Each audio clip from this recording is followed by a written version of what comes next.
Essa mensagem de hoje é a segunda parte da mensagem que nós começamos a pregar 15 dias atrás. O título é Deus Clemente. Deus se revela no capítulo 32 e no capítulo 33 do livro do Êxodo de maneira especial como um Deus clemente. Todo o livro revela-nos um Deus clemente, um Deus que é compassivo, que é misericordioso, que perdoa, que restaura.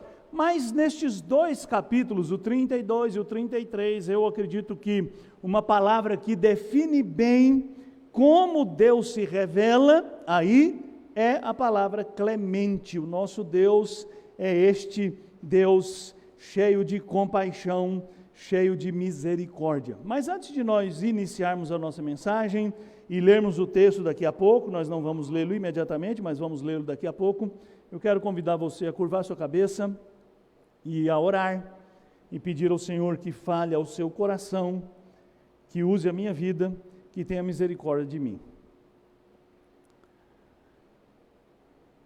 Senhor, nós já cantamos louvores a Ti, já declaramos a Sua grandeza, já ouvimos a palavra do Senhor dizendo que o Senhor é um Deus fiel, é um Deus misericordioso, que perdoa quando confessamos. Já declaramos que precisamos de um coração novo, igual ao Teu. Agora, ó Deus, nós vamos ler a palavra do Senhor, e eu te peço que o Teu Espírito Santo nos conduza à verdade, para que das letras da Sua palavra santa, a vida nos seja comunicada pela operação do Teu Espírito Santo. Usa a minha vida, eu te peço, em nome de Jesus. Amém. Irmãos, eu quero começar a nossa mensagem de hoje lembrando do falecimento que ocorreu no dia de hoje, há 351 anos atrás, fica tranquilo, foi há 351 anos atrás, do maior pintor holandês, e para alguns críticos, o maior pintor de todos os tempos, Rembrandt. E você certamente já viu muitas telas de Rembrandt, talvez até sem saber que eram de Rembrandt. Rembrandt foi, como eu já disse, um pintor extraordinário, um pintor de retratos, talvez o mais profícuo pintor de retratos, e o mais profícuo pintor de autorretratos. Há registros de pelo menos 40 autorretratos que Rembrandt pintou ao longo da sua carreira, mostrando suas diversas feições. Mas qual é a relação da morte de Rembrandt com a nossa meditação de hoje, cujo título é Um Deus Clemente? O ano passado eu preguei uma série aqui sobre a parábola do filho pródigo. E o título da série é Volta para Casa. E no papel de parede da nossa série, a gente estava usando os slides, tinha uma das mais famosas pinturas de Rembrandt, chamada O Retorno do Filho Pródigo. Bom, essa pintura foi feita por Rembrandt já no final da sua vida, provavelmente no último ano ou um pouquinho antes do último ano da sua vida. E segundo muitos estudiosos, essa pintura, como muitas pinturas de Rembrandt, tinha o rosto dele em vários personagens. Curiosamente, os especialistas dizem que o rosto do pai do filho pródigo na pintura é o rosto de Rembrandt. O rosto do filho mais velho na pintura é o rosto de Rembrandt. E ainda que o filho pródigo esteja de joelhos e de costas na tela, alguns dizem que de alguma maneira Rembrandt também estava ali. Pois bem, alguns anos atrás eu li um livro muito interessante chamado O Retorno do Filho Pródigo, de um teólogo holandês, católico, chamado Henri Nouwen. E esse livro foi escrito por causa de uma experiência que o autor teve, quando ele visitou o museu onde está exposta a tela original, O Retorno do Filho Pródigo. E esse escritor ficou tão impressionado ao contemplar aquela tela, e ele durante vários dias foi e passou horas no museu, sentado na frente da tela, olhando para a tela, pensando em cada detalhe da tela. E ele produziu esse livro exatamente usando tudo que os críticos falaram sobre essa tela, porque para eles, os críticos, nessa tela Rembrandt estava retratando a si mesmo. E como depois de uma vida muito conturbada que ele teve, depois de uma vida muito perdida que ele teve, de alguma maneira ele se volta para Deus. E ele retrata nessa tela essa volta para os braços do Pai. E num trecho desse livro, o Henry Nouwen diz assim, durante os seus 63 anos, Rembrandt viu morrer não só sua querida esposa Saskia, mas 3 filhos, 2 filhas e 2 outras mulheres com quem viveu. A tristeza pelo seu querido filho Tito, que morreu aos 26 anos, logo depois de ter se casado, nunca foi avaliada. Mas a figura do pai do filho pródigo, podemos ver quantas lágrimas terá derramado. Criado à imagem de Deus, Rembrandt descobriu, no decorrer de sua longa e penosa caminhada, a verdadeira natureza dessa semelhança. Rembrandt é tanto o filho mais velho, quanto o mais novo da parábola, ali na tela. Quando durante os últimos anos de sua vida, ele pintou ambos os filhos na sua volta do filho pródigo, ele tinha vivido uma vida em que não ignorava nem os desatinos do filho mais moço, nem os desacertos do filho mais velho. Ambos precisavam de cura e perdão. Ambos precisavam voltar para casa. Mas tanto a história de Rembrandt, como do quadro que ele pintou, nós entendemos que a conversão é uma das coisas mais difíceis na vida de um homem. E eu quero começar usando essa referência à morte de Rembrandt, exatamente porque a mensagem que eu quero compartilhar com os irmãos hoje, fala deste Deus que acolhe os seus filhos pecadores, que é clemente com eles, que perdoa as suas faltas, que restaura as suas vidas, que está disposto a tocar, a falar, a dirigir o seu povo, os seus filhos, apesar dos caminhos tortuosos em que muitas vezes esses filhos andam. E a minha esperança, porque foi isso que Deus falou no meu coração enquanto eu lia esse texto, é que todos nós entendamos que conhecer o nosso Deus, e em particular este caráter clemente, compassivo do nosso Deus, é fundamental para que você e eu continuemos a nossa jornada neste deserto, para chegarmos além do deserto. Então hoje eu quero ler com você esse capítulo 33, porque você e eu precisamos conhecer melhor esse nosso Deus. Você e eu precisamos conhecer melhor este aspecto do ser de Deus, para que você e eu nos sintamos animados, estimulados, dispostos a ir para os braços desse Deus clemente, sabendo que Ele nos acolhe, que Ele nos perdoa, que Ele nos restaura. Eu vou ler os primeiros versos do capítulo 33, os 6 primeiros versos, e depois eu vou ler alguns desses versos aí durante a exposição, mas o texto diz assim: disse o Senhor a Moisés, vai, sobe daqui, tu e o teu povo que tiraste da terra do Egito, para a terra a respeito da qual jurei a Abraão, a Isaque e a Jacó, dizendo, a tua descendência a darei, enviarei o anjo adiante de ti, lançarei fora os cananeus, os amorreus, os heteus, os ferezeus, os heveus e os jebuseus, sobe para uma terra que mana leite e mel, eu não subirei no meio de ti, porque tu és povo de dura cerviz, para que te não consuma eu no caminho. Ouvindo o povo estas más notícias, pôs-se a prantear, e nenhum deles vestiu seus atavios, porquanto o Senhor tinha dito a Moisés, Dize aos filhos de Israel: és povo de dura serviço. Se por um momento eu subir no meio de ti, te consumirei. Tira, pois, de ti os atavios, para que eu saiba o que te hei de fazer. Então, os filhos de Israel tiraram de si os seus atavios, desde o monte Horebe em diante.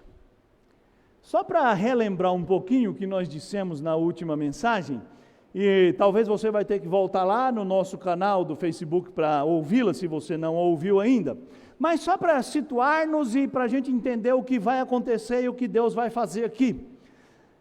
Capítulo 32 fala daquele pecado hediondo que o povo de Israel cometeu, fazendo um ídolo, fazendo um bezerro de ouro, e dizendo que aquele bezerro era o Eterno, o Deus que os libertou do cativeiro egípcio.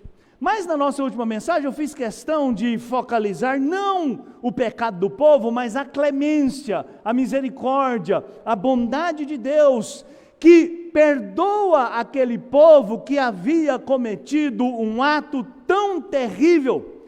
E eu disse que o propósito daquele texto e desse texto todo é mostrar como o Eterno, o Deus Todo-Poderoso, é bom para com seu povo. Essa história foi registrada para livrar as futuras gerações, inclusive nós aqui hoje, de semelhantes pecados e suas semelhantes consequências. Então a clemência de Deus, olhar para a clemência de Deus, nunca deve fazer você se sentir confortável, pensando assim: bom, Deus é um Deus que perdoa, então eu vou cair na gandaia. Na verdade, o resultado que se espera da leitura desse texto é exatamente o contrário.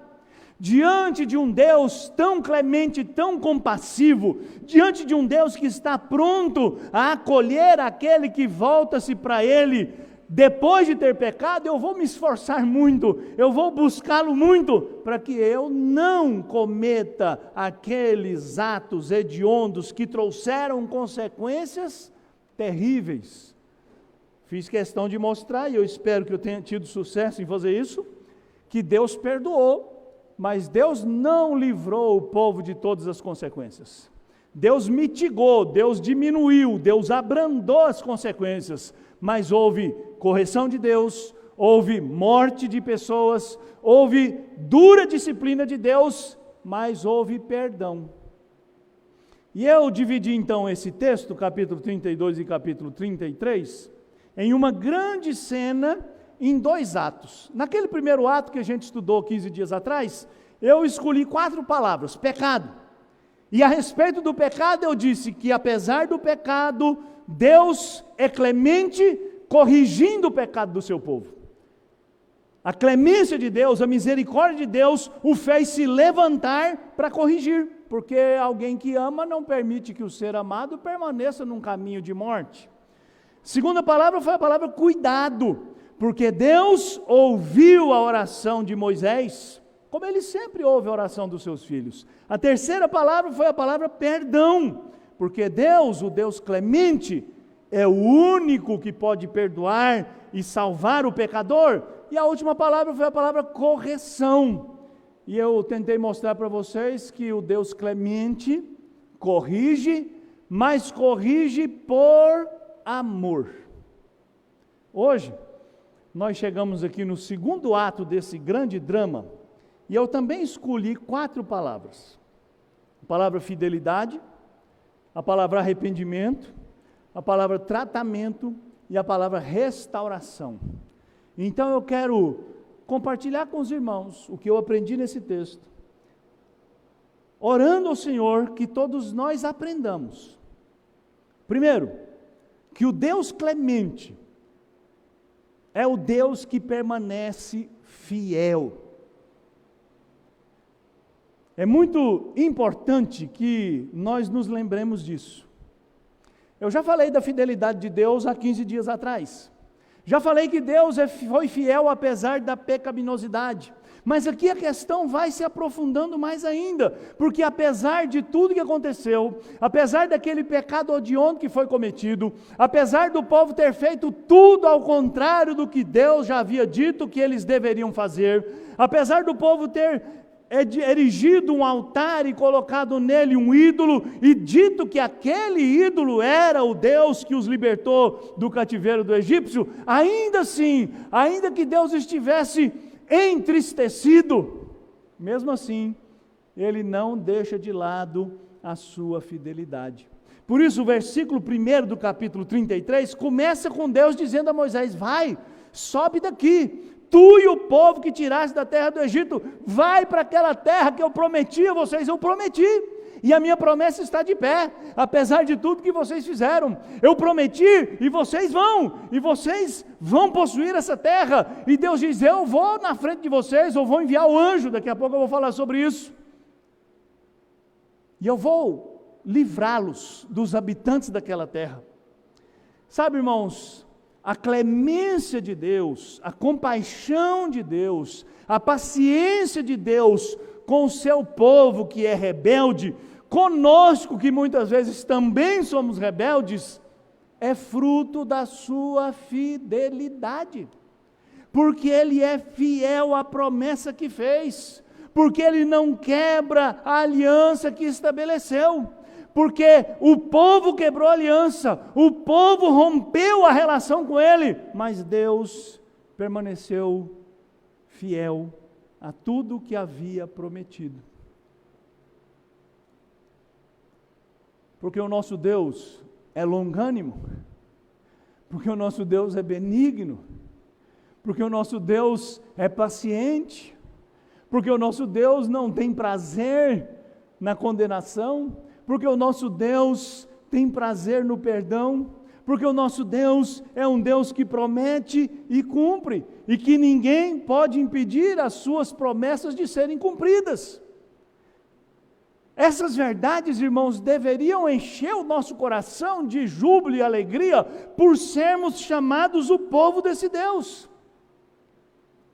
Esse Deus clemente que é fiel, é o Deus que continua falando com o seu povo. Sabe, irmãos, eu acho isso extraordinário. Eu vou, mais para frente, gastar um pouquinho mais de tempo nisso. Aqui eu quero só dar uma visão panorâmica. Depois de tudo que aconteceu, depois de Deus dizer: eu não vou com vocês, eu vou enviar o anjo. Esse anjo aqui, nesse texto, não é aquele anjo, o anjo do Senhor. Eu já expliquei para os irmãos, mas eu preciso fazer esse parêntese, que no Antigo Testamento a expressão o anjo do Senhor é uma referência à segunda pessoa da Trindade, ao Filho, antes da encarnação. Mas a palavra anjo que aparece aqui é apenas uma palavra que designa um emissário de Deus, um dos anjos de Deus. Não é o anjo do Senhor. Deus diz: olha, eu não posso ir com vocês.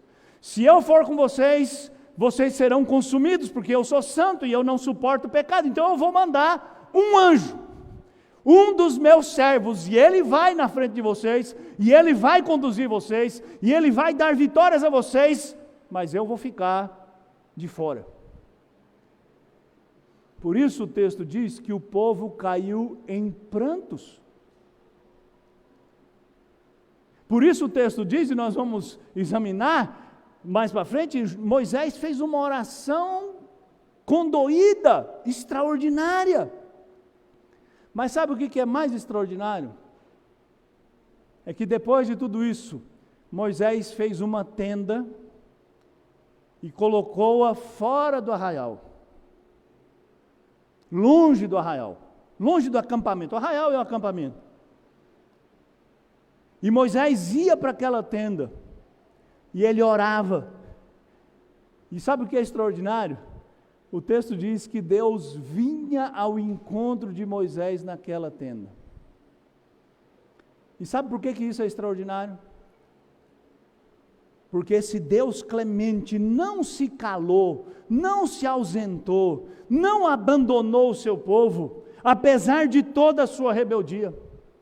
Ele continuou falando com Moisés, e continuou falando com o povo através de Moisés, porque as pessoas iam até a tenda para se aconselhar com Moisés, para serem orientadas por Moisés. Deus, o Deus que é clemente e que é fiel, não abandona o seu povo. Por isso o profeta Miqueias diz lá no capítulo 7, no versículo 18, quem há semelhante ao Senhor, que perdoa a iniquidade do seu povo? Sabe, irmãos, eu fico pensando, quando nós comparamos essa clemência de Deus com as nossas atitudes. Às vezes nós rompemos relações antigas, de amizade, ou até um casamento, por causa da nossa incapacidade de perdoar, por causa da nossa dureza de coração, porque nós não aceitamos nenhuma ofensa, e nós agimos com quem nos ofende de maneira impiedosa, sem nenhuma clemência, sem nenhuma misericórdia, e muitas vezes nós exigimos do nosso ofensor algo que nós nunca estamos dispostos a fazer. Nós deveríamos aprender com Deus, que foi ofendido, que foi trocado, que foi esquecido, que foi abandonado, que foi rejeitado, e ainda assim, ele vem ao encontro do seu povo, ainda assim ele fala com o seu povo.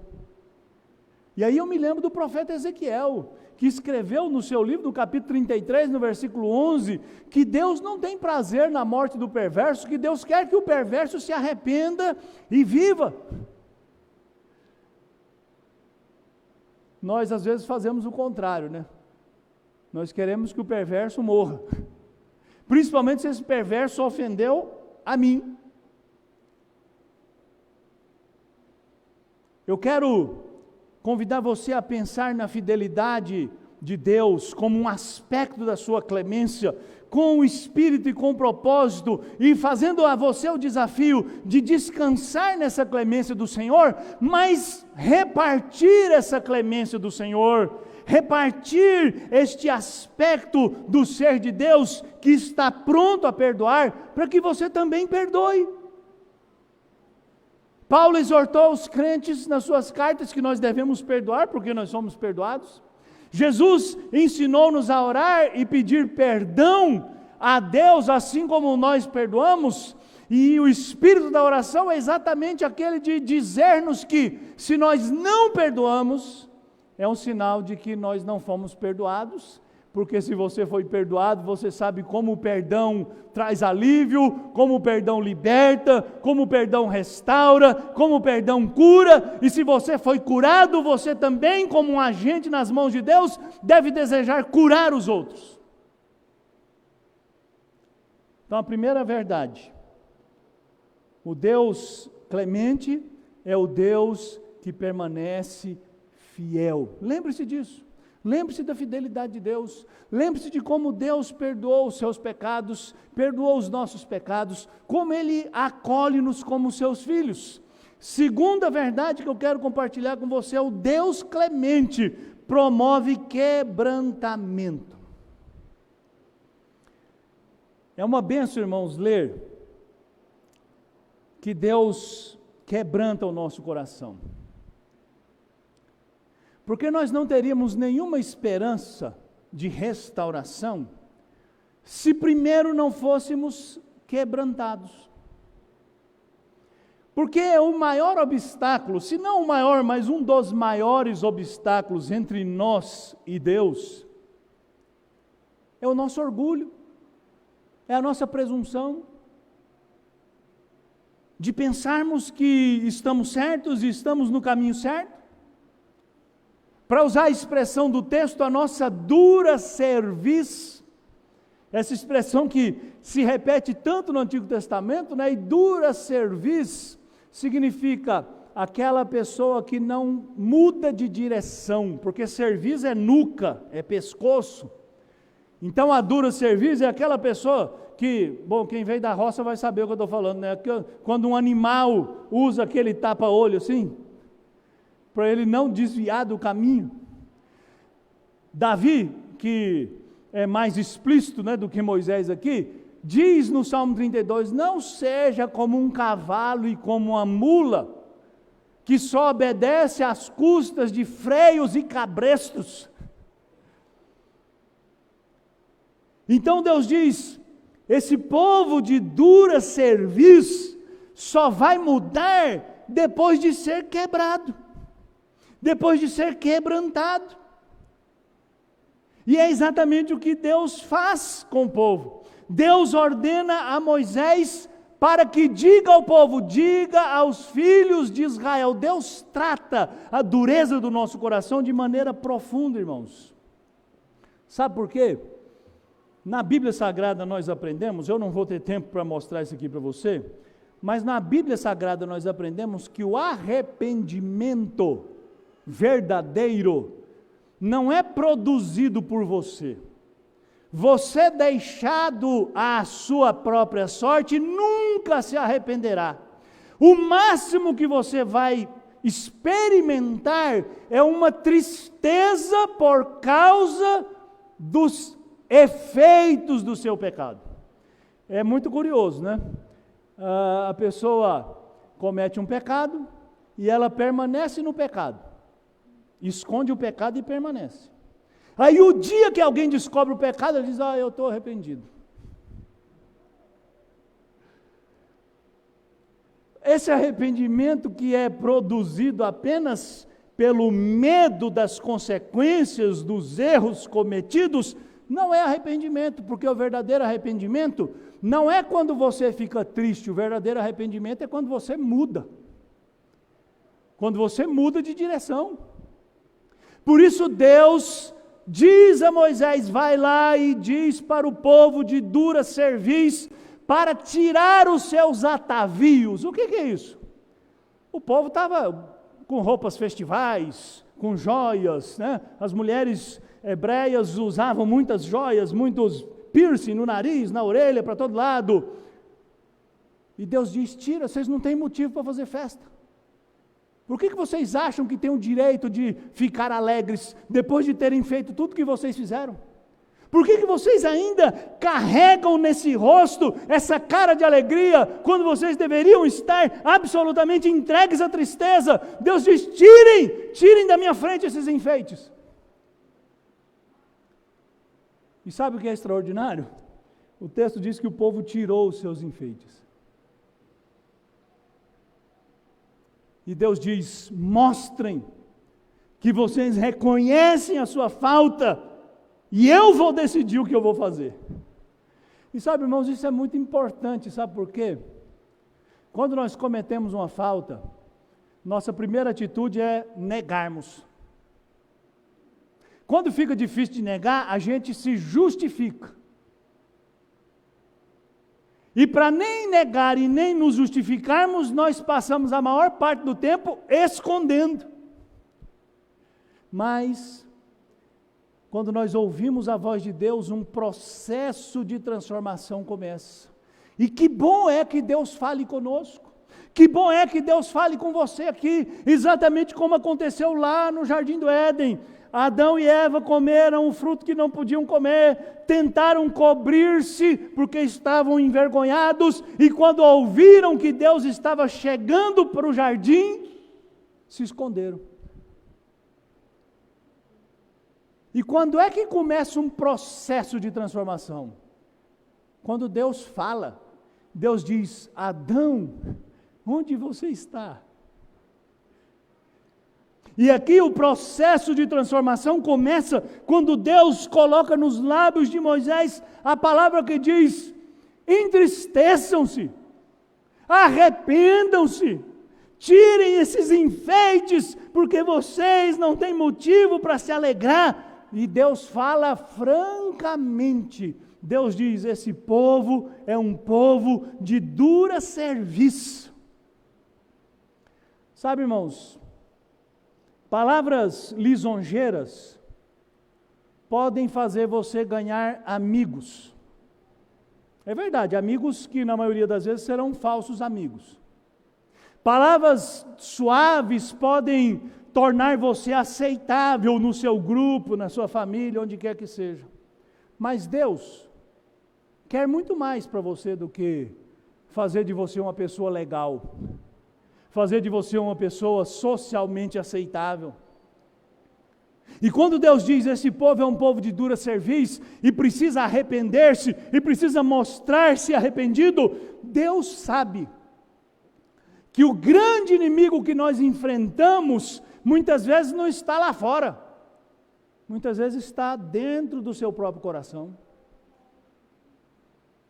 Muitas vezes o grande inimigo é a sua própria cobiça, as suas próprias paixões, suas próprias convicções, a dureza do seu coração. Por isso Deus confronta o povo, e por isso Jesus, durante o seu ministério, confrontou tantas vezes as pessoas ao seu redor, confrontou até os seus discípulos, confrontou até o seu mais ousado e corajoso discípulo Pedro, quando disse para ele: você vai me negar, Pedro.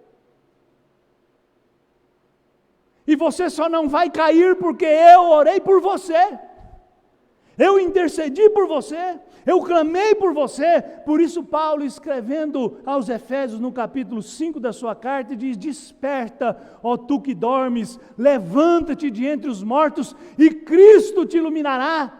Veja com prudência como você anda, não seja nécio, não seja tolo, seja sábio, remindo o tempo, porque os dias são maus.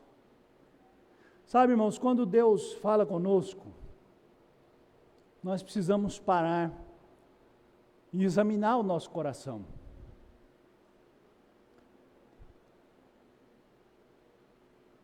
Eu queria que a cada semana que nós nos reunimos aqui e ouvimos a palavra de Deus,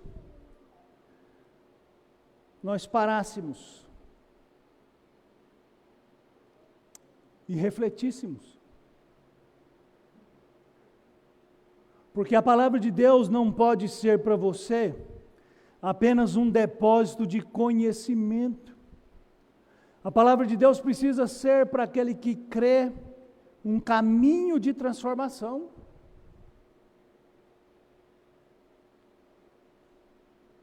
E esse Deus que é clemente, que é fiel e que também promove o quebrantamento, quando ele fala sempre por compaixão. Quando Deus diz para o povo: tirem os seus atavios, esse povo é um povo de dura cerviz, eu não vou andar com eles. Por que Deus diz isso? Porque Ele simplesmente se esqueceu do seu povo? Não, Ele diz, está aqui, ó: se por um momento eu subir no meio de ti, eu te consumirei. Deus está dizendo: é melhor eu me afastar.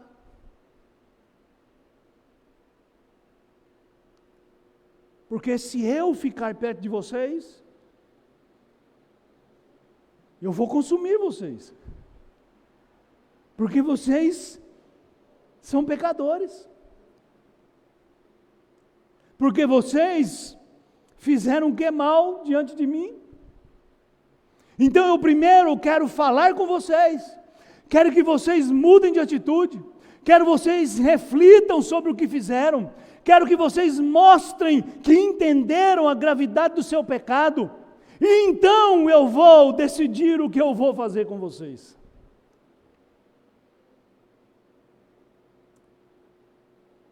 Sabe, irmãos, isso para mim é um conforto muito grande. Sabe por quê?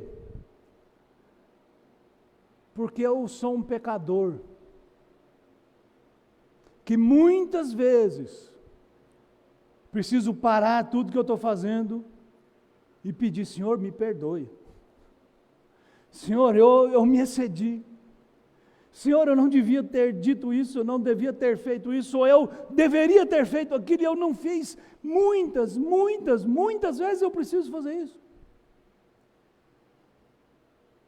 E eu só posso continuar fazendo isso porque o meu Deus é clemente, porque o meu Deus é tardio em irar-se, porque o meu Deus é longânimo, Ele é paciente, mas eu não posso usar essas virtudes para permanecer nos meus erros, eu preciso me apropriar delas e nelas encontrar forças para experimentar mudanças verdadeiras.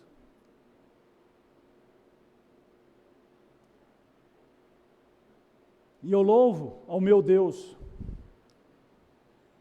porque algumas vezes Ele diz: olha, fica aí no seu cantinho, porque o que você fez é muito grave.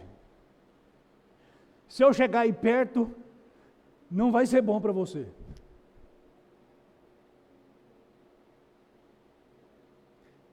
Os pais vão entender o que eu digo aqui, né? Raramente os nossos filhos nos irritam, né? Raramente os filhos são rebeldes, raramente eles são desobedientes, raramente eles fazem a gente sair do sério. Nós somos pecadores, é claro que a comparação é muito desigual. Mas quantas vezes você que é pai teve que sair do quarto, sair da casa, esperar um tempo para você não agir de maneira mais dura do que você queria? Talvez tão dura quanto era necessário, mas por compaixão, você segura, você espera, você medita. Sabe, irmãos, eu fico feliz, porque Deus também faz isso. E Ele fez isso aqui. Ele diz: eu não vou subir, eu não vou com vocês, porque se eu for, vocês estão perdidos. Então vão. Deixa eu pensar. Eu sei, é estranho dizer isso, né? Porque nós fazemos uma ideia de Deus que nem sempre é a ideia que a gente encontra na Escritura. E a Escritura usa categorias para nos fazer entender como Deus age. O texto não significa que Deus não sabia o que ia fazer, que Deus não tinha planos para resolver aquele problema, mas o texto simplesmente quer fazer você entender a gravidade da situação, para que você, em circunstâncias semelhantes, não cometa os mesmos erros, e saiba que pecados muito graves precisam de tratamentos muito dolorosos, e Deus, na sua misericórdia, permitiu que essa história fosse registrada, para que você e eu, antes de tudo, pensássemos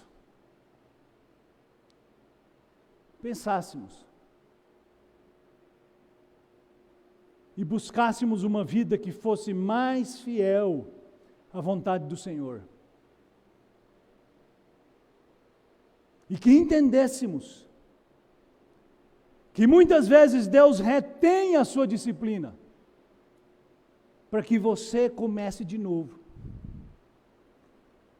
para que você se levante, para que você experimente as transformações que Deus quer fazer na sua vida. E como é bom contar com essa clemência do nosso Deus. Mas eu quero continuar falando do tratamento. Terceira palavra. O Deus que é clemente é o Deus que trata a nossa pior enfermidade, que é o pecado. É muito interessante que no relato, eu falei lá atrás, agora eu vou explicar. Surja aqui um elemento que não existia antes, que é chamada de tenda da congregação, ou tenda do encontro. Tomando aquilo que eu já disse, a relação com Deus foi quebrada, o povo cometeu um pecado hediondo, Deus disse: eu preciso me afastar. E Moisés então fez uma tenda, colocou fora do arraial. Sabe por quê, irmãos? Moisés desceu do monte com a ordem de construir o palácio real. Lembra? Eu falei disso algumas semanas atrás. O lugar onde Deus habitaria no meio do povo, no centro do acampamento. Mas agora a aliança foi quebrada. Deus disse: eu não vou morar no meio do povo, porque se eu morar no meio do povo, eu vou consumir o povo. Moisés, que era o mediador, Moisés que orou fervorosamente para Deus ter misericórdia, ele não desiste, e ele continua buscando o Senhor. Então ele faz uma tenda, e ele coloca essa tenda lá fora do arraial. Olha, Deus disse que não vai ficar no meio do povo, então eu vou fazer uma tenda lá fora do arraial, e eu vou orar ao Senhor, e eu vou clamar ao Senhor, e eu vou pedir a Deus que tenha misericórdia do povo. E já que Deus não pode morar no meio do acampamento, quem sabe Deus tenha misericórdia de nós?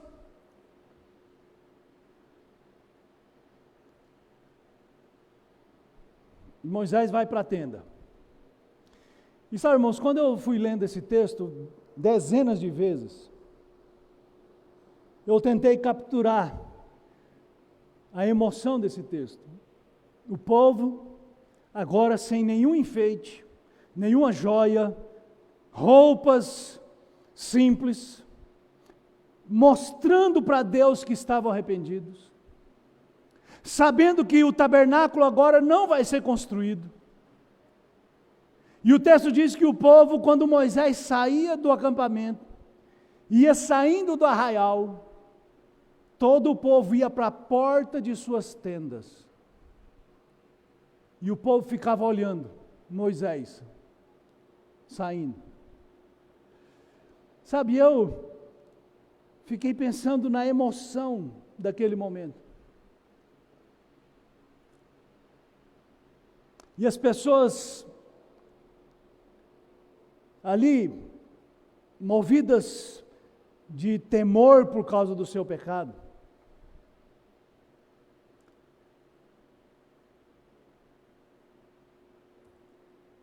e quando Moisés entrou na tenda,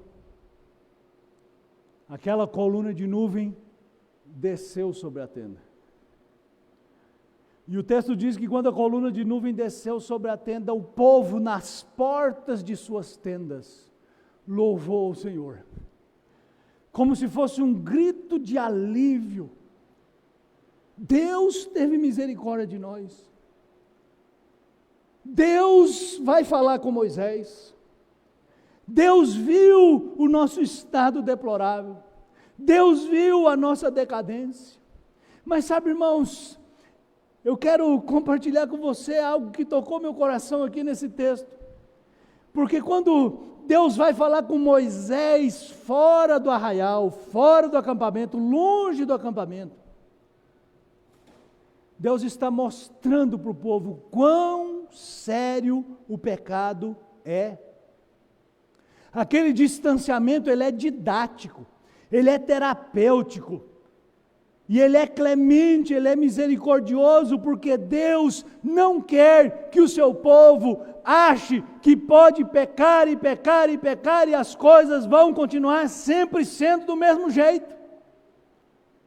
E aí, eu peguei aqui um trecho do profeta Isaías, numa paráfrase, capítulo 59, versículo 1, o profeta diz assim: prestem atenção, o Senhor não está fraco demais para salvar, Ele não é surdo, Ele pode ouvir bem o que vocês lhe pedem. O problema são os seus pecados. Por causa deles vocês estão separados de Deus. Por causa dos seus pecados, Deus virou o seu rosto de vocês e não ouve mais o que vocês pedem. Deus foi falar com Moisés lá fora do acampamento, porque Deus queria que o povo entendesse que o que eles fizeram precisava ser tratado, e precisava ser tratado seriamente, e precisava ser tratado pessoalmente, porque o texto continua dizendo assim, que cada um que quisesse falar com o Senhor, tinha que sair do arraial e ir até a porta da tenda, e Moisés então, como um mediador, levava a causa daquela pessoa até Deus. E sabe que coisa extraordinária é isso? que Deus continuou falando com o povo, que Deus continuou atendendo as demandas do povo, que Moisés continua intercedendo pelo povo, que o povo continua tendo acesso a Deus, é verdade, agora limitado por causa do seu pecado, limitado por causa daquele tempo de disciplina, mas Deus não foi embora. E aí eu me lembro daquele salmo fantástico, escrito por Davi, o 51. É um salmo de arrependimento. E Davi diz assim: o que o Senhor exige do pecador é um espírito humilhado.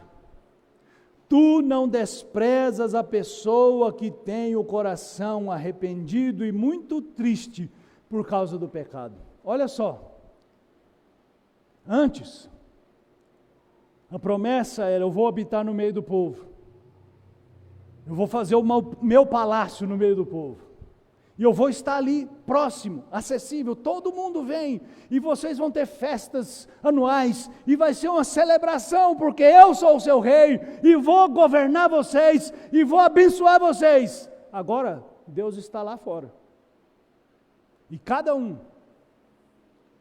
pessoalmente, individualmente. E aí eu fico pensando naquela cena, né? Quando cada pessoa saía, de novo o povo na tenda falava: ih, ó, lá vai uma. Precisa de tratamento. Deus trata o pecado através de um mediador. Sabe, irmãos, e aqui é uma verdade extraordinária. Eu já disse aqui algumas vezes que Moisés é uma representação, é um tipo de Jesus Cristo. Moisés foi o libertador da escravidão do Egito, Jesus é o libertador do pecado. Moisés foi o legislador que deu a lei, Jesus foi o mestre que deu a lei para os seus discípulos. Moisés intercede pelo povo, Jesus intercede por nós. Moisés levava as causas do povo a Deus, Jesus é o nosso advogado junto ao Pai. E aqui, para falar com Deus, o povo precisava ir até Moisés. Isso, irmãos, é uma ilustração, é uma antecipação da verdade maravilhosa de que você e eu precisamos de um mediador, precisamos de um salvador. Nós não podemos ir a Deus confiados em nós mesmos, confiados em nossa justiça, confiados em nossas obras, confiados em nossas virtudes. Por isso Jesus, durante o seu ministério, falou aquele texto que todo mundo, todo crente sabe de cor: eu sou o caminho e a verdade e a vida. Mas o povo para aí, mas a última frase é tão importante quanto as anteriores: ninguém vem ao Pai senão por mim. Você só pode ir a Deus através de Jesus Cristo. Que verdades maravilhosas essas, meus irmãos. Que você pode ir até a presença de Deus, porque Deus enviou Jesus Cristo para ser o seu mediador, para ser aquele que advoga a sua causa, para oferecer a vida no seu lugar, para entregar-se como seu Salvador. O Deus clemente é o Deus que trata a vida do seu povo. É por isso que existe a igreja, para que você seja tratado. É por isso que o povo de Deus se reúne para ouvir a palavra de Deus, para ser tratado, para ser limpado, como eu disse na última mensagem. Nós somos os ramos, mas para nós sermos frutíferos, nós precisamos ser limpos. Quando Jesus lavou os pés dos discípulos, e Pedro não queria que Jesus lavasse os seus pés, porque lavar os pés de alguém era um serviço dos escravos, e Jesus disse assim, que se eu não te lavar, você não tem parte comigo. E aí Pedro, como sempre, no arrobo, diz: então me lava inteiro, Senhor. E Jesus diz: não, você já está limpo, mas você precisa ter os seus pés lavados. Como que dizendo: você já está limpo. Eu já te perdoei. Mas você continua sendo pecador e eu continuo precisando trabalhar na sua vida. Eu preciso continuar limpando você. Eu preciso continuar tratando você. Eu preciso continuar agindo na sua vida. E que bênção é isso, irmãos? Nosso Deus é o Deus que trata conosco. E a última palavra é a palavra restauração. O Deus clemente concede graça superabundante.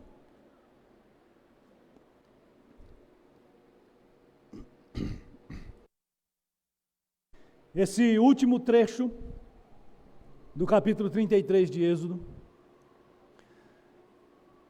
é o texto que narra a oração que Moisés fez. Uma oração de intercessão. E eu não consigo deixar de pensar naquela oração que Jesus fez e João registrou no capítulo 17 do seu livro. Jesus intercedeu por nós, como Moisés intercedeu pelo povo. E nessa oração, depois do clamor de Moisés, depois de pedir a Deus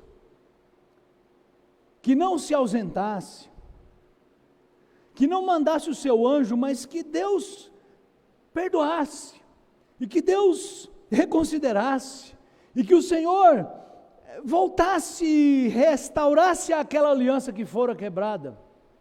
No versículo 14, Deus respondeu assim: a minha presença irá contigo, e eu te darei descanso. Que coisa extraordinária isso, meus irmãos. Moisés admite: Senhor, nós não podemos sair daqui se o Senhor não for conosco. Lembra o versículo 1? Deus diz: Moisés, vai embora com esse povo. E Moisés diz: Senhor, nós não podemos ir embora. Nós não podemos sair daqui. Nós precisamos do Senhor. E Deus diz: eu vou, Moisés. A minha presença, e essa expressão, a minha presença, é o meu ser. Eu mesmo vou com vocês. Isso significa que eu perdoo vocês, eu restauro a aliança com vocês, eu renovo o meu compromisso com vocês, e eu ordeno de novo que vocês construam o meu palácio. Por isso que o capítulo 34 em diante vai ter toda a descrição do tabernáculo de novo, e nós vamos chegar lá daqui a alguns dias, se Deus permitir. Que verdade maravilhosa é essa, meus irmãos? Esse Deus que é clemente, é o Deus que concede uma graça superabundante. Onde abundou o pecado, diz o apóstolo Paulo, superabundou a graça. Onde houve idolatria, onde houve aquela orgia espiritual e física, onde houve aquela decadência, era onde precisava de uma dose especial da graça, e a graça do Senhor estava disponível. A graça do Senhor é a razão pela qual o seu povo é diferente das outras nações.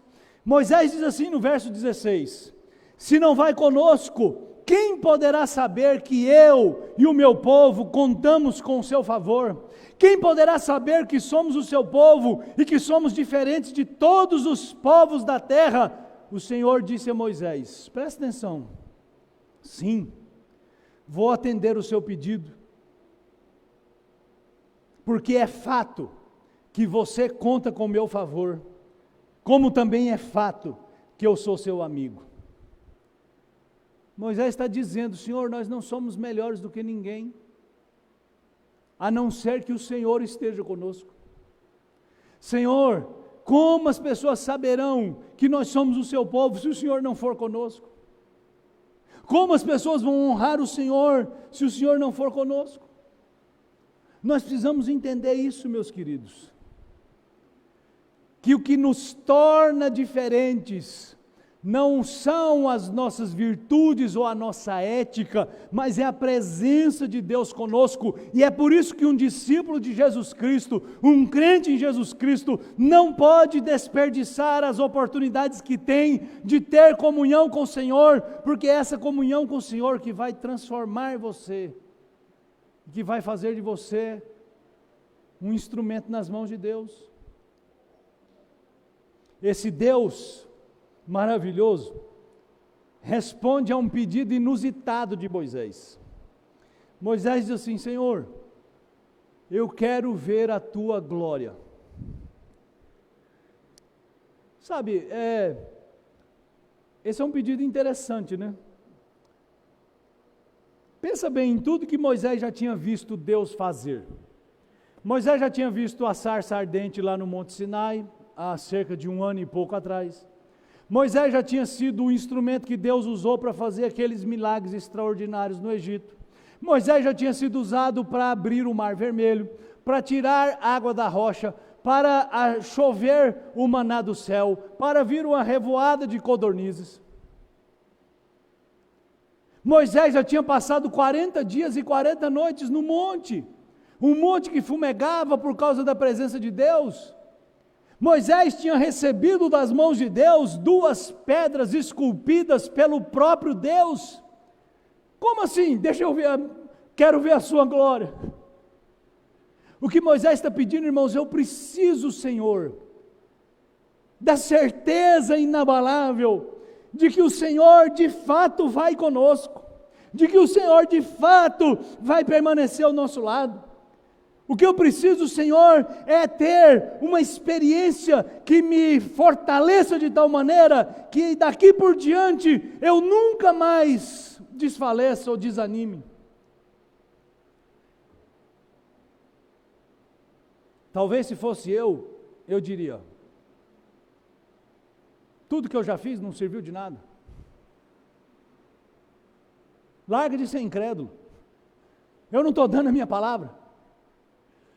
Mas olha o que Deus respondeu, verso 19: diante de você farei passar a minha bondade, diante de você proclamarei o meu nome, o Eterno, o Senhor. Terei misericórdia de quem eu quiser ter misericórdia, e terei compaixão de quem eu quiser ter compaixão. Sabe como Deus responde? Deus responde assim: Moisés, eu vou mostrar a minha glória. Sabe o que é a minha glória? Minha glória é a minha bondade. E eu fico pensando, o que é esse farei passar diante de você a minha bondade? E dá licença de eu imaginar. Na minha modesta opinião, naquele encontro, Deus fez Moisés lembrar-se de tudo que Deus já tinha feito ao longo da história dele, da história do seu povo, da história dos patriarcas, da história do gênero humano, até o Jardim do Éden. Deus diz: eu vou fazer você se lembrar de tudo que eu já fiz. Isso é a minha glória. Minha glória é ser benigno, minha glória é ser bondoso, minha glória é ser misericordioso, minha glória é ser esse Deus que acolhe o povo que se arrepende do seu pecado. Eu sou o Deus bom. Mas Deus diz, mais ainda: eu vou proclamar o meu nome, o Eterno. Sabe aquele nome que nós estamos traduzindo aqui por eterno? Eu sou o que sou. Deus diz: eu vou fazer você se lembrar de quem eu sou.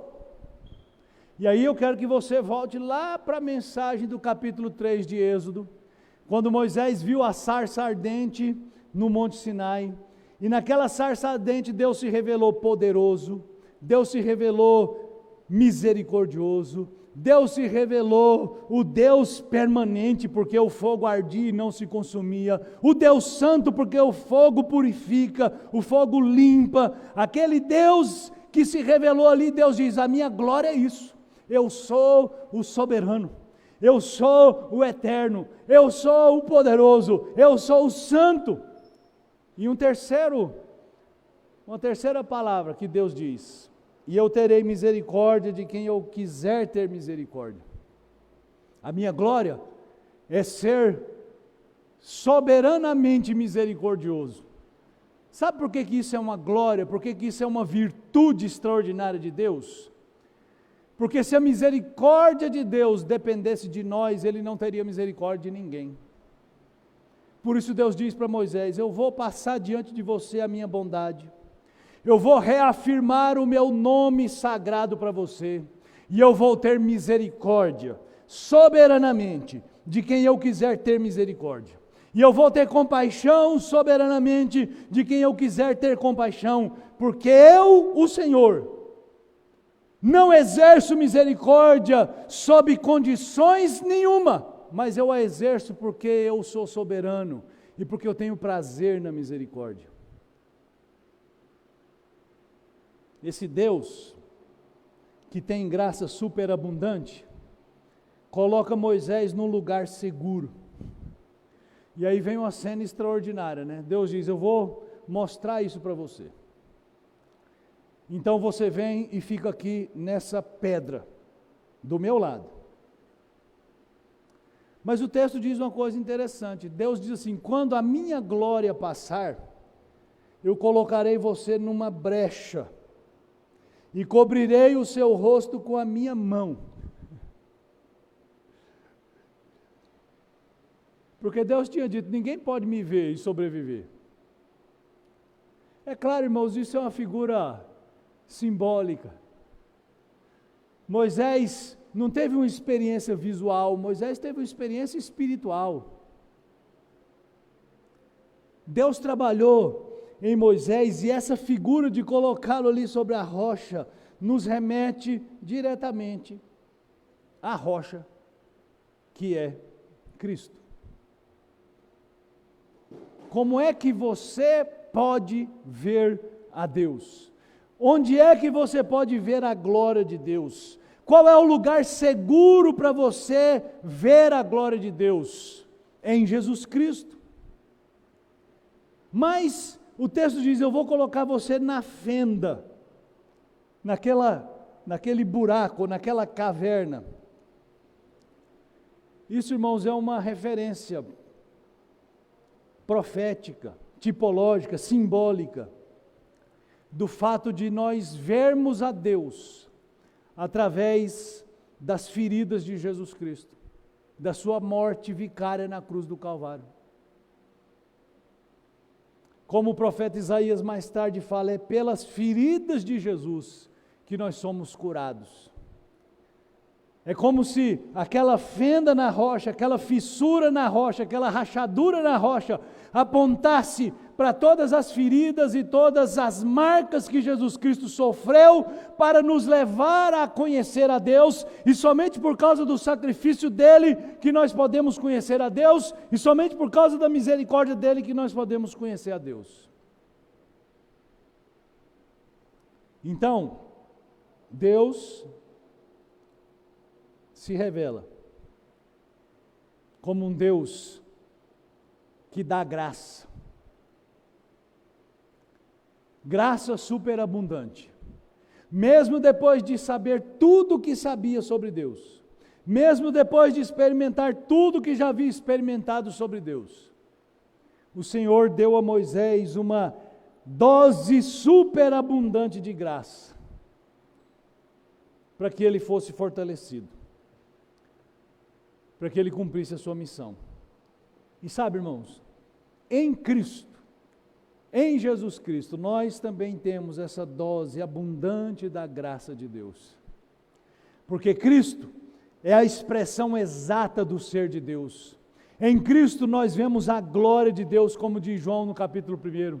Por meio de Jesus Cristo nós temos os nossos pecados lavados. Por meio de Jesus Cristo nós temos comunhão com Deus. Por meio de Jesus Cristo nós podemos orar a Deus e ter a certeza que Ele nos ouve. Por meio de Jesus Cristo nós podemos ser usados por Deus. Então o que você precisa é achegar-se a Cristo. Ele é a rocha. Ele é a presença de Deus entre nós. Ele é a face de Deus diante de nós. Ele é a misericórdia de Deus encarnada. Ele é o Deus clemente, que se fez homem como nós, para nos socorrer nas nossas aflições.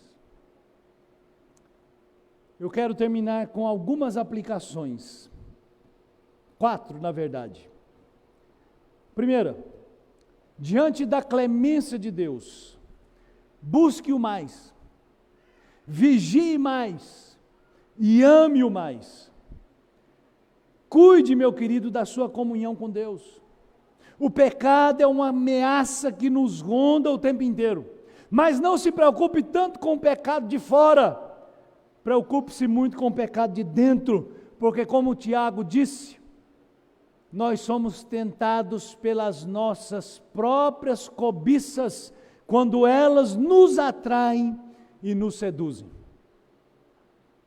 Não adianta fechar os olhos, porque você imagina. Não adianta fechar a boca, porque você pensa. Não adianta desligar a televisão, porque as paixões vêm de dentro do coração. Por isso Paulo escreveu aos Colossenses: os falsos mestres dizem, não toque nisso, não toque naquilo, não fale isso, não fale aquilo. Paulo diz, essas coisas têm aparência de sabedoria, mas não tem nenhum poder contra a sensualidade. A sensualidade é aquele desejo interior. Como é que você vence esse desejo interior? É tendo uma vida de intimidade com Deus. Por isso, busque-o, vigie e ame-o. Segundo, quebrante-se mais, confesse mais, aprenda mais. Receba o tratamento de Deus. Muitas vezes esse tratamento é doloroso porque ele mexe em feridas antigas que você insiste em achar que estão curadas. Ele mexe em desejos e pensamentos antigos que você tenta apagar da sua mente, mas que vez por outra ele vem à tona. Ele tenta enganar você, fazendo você viver uma vida por fora muito bonita, como o povo de Israel. Depois de ter cometido grave pecado, eles se enfeitaram, eles se vestiram para continuar vivendo. E Deus diz, parem com isso, tirem essa roupa, tirem esses enfeites, se humilhem, se quebrantem, reconheçam a sua falta. Não deixe, meu irmão, o orgulho se enraizar no seu coração, a ponto de você viver escondendo, se justificando, ou culpando outras pessoas. Deixe que o Espírito Santo quebre o seu coração, quebre os seus conceitos, quebre os seus orgulhos. Terceiro, clame mais, espere mais e creia mais. Sabe, irmãos, nós falamos de oração, nós reconhecemos o poder da oração, nós sabemos como Deus já respondeu inúmeras orações de muitas pessoas, mas nós continuamos orando menos do que deveríamos. E não adianta você falar assim, pastor, mas não tem reunião de oração na igreja. Isso não muda a sua vida de oração em casa, meu irmão. Não adianta ter oração na igreja se não tiver oração na sua casa, no seu quarto, na sua vida privada, na sua intimidade. Assim como não adianta você sentar-se aqui, quer dizer, não é que não adianta, não é suficiente você sentar-se aqui e ouvir a leitura bíblica, e ouvir um sermão, se no seu dia a dia você não se alimenta da palavra de Deus. Então, para você levantar-se depois de ser quebrado, você precisa clamar ao Senhor, você precisa buscar o Senhor, e você precisa confiar no Senhor. Por último, almeje mais, experimente mais. A clemência de Deus é uma fonte inesgotável. Lá no poço de Siquém, Jesus disse para a mulher samaritana, se você beber a água que eu lhe der, você será uma fonte, jorrando para a vida eterna. Sabe, irmãos, às vezes a sua vida está seca, está fria, está improdutiva.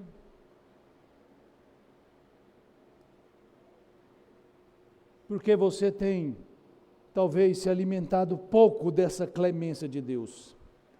Então, eu quero desafiar você a render-se diante da clemência de Deus, diante da bondade de Deus, da misericórdia de Deus. O que nós devemos fazer é nos lançar sob os seus cuidados, entregar a nossa vida a Ele. Diante de um rei poderoso, a melhor atitude é entregar as armas e dizer: Senhor, eu estou aqui, eu sei que eu errei, eu sei que eu tenho tentado ser o que eu não sou, eu tenho tentado esconder o que eu sou, mas eu me desnudo, eu me limpo diante do Senhor, para que o Senhor seja misericordioso comigo, como o Senhor foi lá no Sinai, e para que o Senhor me dê a graça de ver a sua glória na face de Cristo. E você verá, porque Deus é bom, porque Deus é misericordioso, porque Deus é clemente. Vamos orar. Ó Deus, tem misericórdia de nós e nos dê a graça de nos rendermos diante da sua gloriosa presença e da sua bondosa clemência, para que experimentemos o poder transformador da sua misericórdia. Faz isso em cada um de nós hoje, eu te peço, em nome de Jesus. Amém.